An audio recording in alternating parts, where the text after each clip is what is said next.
Temporarily from the White Mountains in the Shire, this is Daryl W. Perry, host of FPP Radio News for Sunday, August 27th, 2017. Silver is trading at $17.05 per ounce. Gold is valued at $1,291 per ounce. Bitcoin is trading at 4.4 cents, and the average price of Bitcoin is $4,387.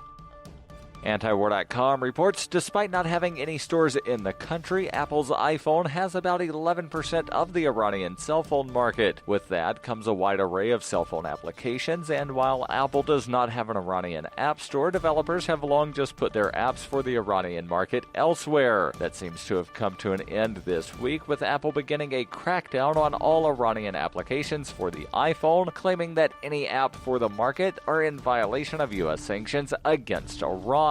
This has shut down a number of key applications, including food delivery service and an Iranian Uber equivalent. The legal claim is uncertain. Google does not discriminate against Iranian applications for its Android operating system, and Samsung, a manufacturer of such phones, has a major store inside Iran. Locals are starting an online campaign to try to bring awareness to what Apple is doing and to encourage them to stop it. In 2013, the U.S. government explicitly ended its technology export ban on Iran, and specifically to encourage information sharing applications getting into the country. At the time, State Department officials said this effectively legalized the export of iPhones to Iran, though Apple still refused to do so. This might become an uncomfortable situation for Apple in the end. In 2012, an Apple store garnered controversy in the U.S. when they refused to sell an iPad tablet to a U.S. citizen the clerk identified as being ethnic Iranian, claiming that the sanctions forbade sales of such technology to American citizens of Iranian origin. This is likely to encourage Iranians to try to find a way around these new restrictions, and while in the long run that might be switching to a competing phone company that doesn't overtly discriminate against them, it's likely there will be efforts to sideload Iranian applications to end users in the country.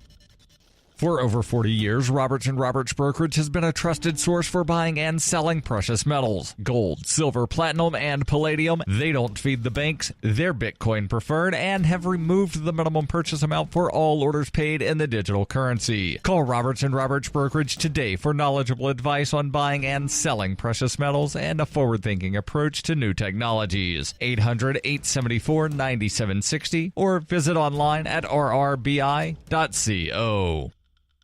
UPI reports a federal judge in Chicago blasted a settlement in a class action lawsuit alleging the fast food chain Subway cheated its customers by serving foot-long subs that weren't actually a foot long. Judge Diane Sykes of the 7th Circuit Court of Appeals, writing Friday for a unanimous 3-judge panel, threw out a $525,000 settlement to cover the plaintiff's legal fees. The settlement was authorized by a lower court to resolve a class action suit brought by 9 Subway customers who said the restaurant chain knowingly served its off-advertised foot-long Subways on rolls that were not that long. The suit was filed shortly after an Australian teen's photo of a foot-long Subway sub next to a tape measure showing it was only 11 inches. The photo went viral on social media. The 9 customers were awarded $500 each as their share of the settlement. Sykes blasted the lawsuit as utterly worthless and said it served only to enrich the lawyers who brought the case. Sykes said common sense would dictate that a company cannot guarantee every roll it bakes be exactly measured to 12 inches.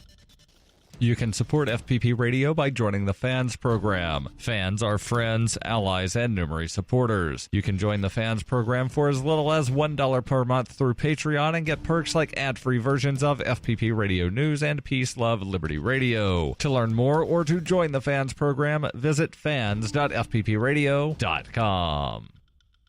Reuters reports the most powerful storm to hit Texas in more than 50 years has killed at least one person and is now threatening catastrophic flooding as search and rescue teams deploy to the hardest-hit areas, according to authorities. Harvey slammed into Texas late Friday as a Category 4 hurricane with winds of 130 miles per hour, making it the strongest storm to hit the state since 1961. Harvey has since weakened to a tropical storm but is expected to lash Texas for days as it lumbers inland, bringing as much as 40 inches of rain to some areas and affecting heavily populated areas. This has been FPP Radio News. Online at fppradio.com.